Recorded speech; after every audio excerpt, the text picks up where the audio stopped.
Once upon a time, in a quiet village surrounded by golden fields, lived a little girl named Liana. She had the brightest smile and a heart full of dreams. Every morning, she would run barefoot through the sunflower fields, laughing as the tall flowers swayed around her like a warm, golden sea. Liana believed that if she followed the sunflowers long enough, they would lead her to a secret place where dreams came true.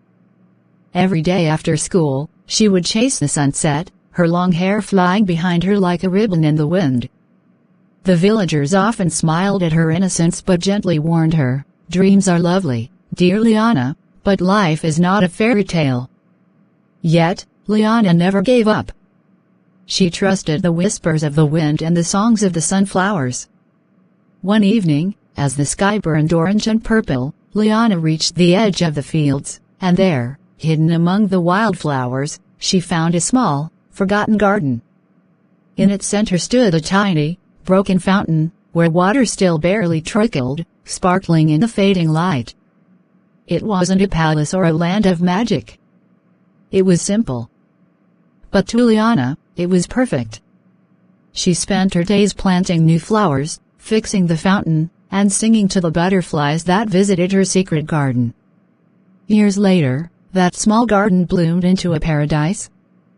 Travelers came from faraway lands just to see it.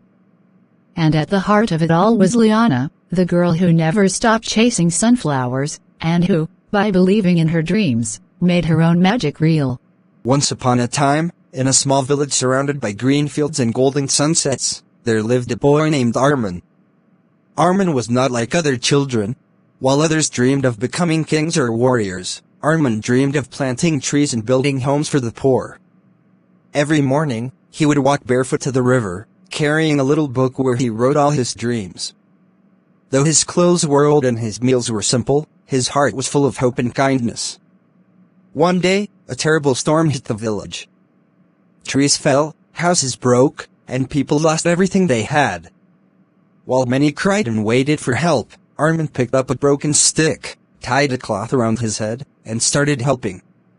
He gathered fallen branches to build shelters and shared his little food with those who had none. The villagers watched in awe. Inspired by Armin's courage, they joined him. Together, they rebuilt the village, stronger and more beautiful than ever before. Years later, when Armin grew up, he became a leader, not by force, but by love. The village he once saved became known far and wide as the Village of Hope.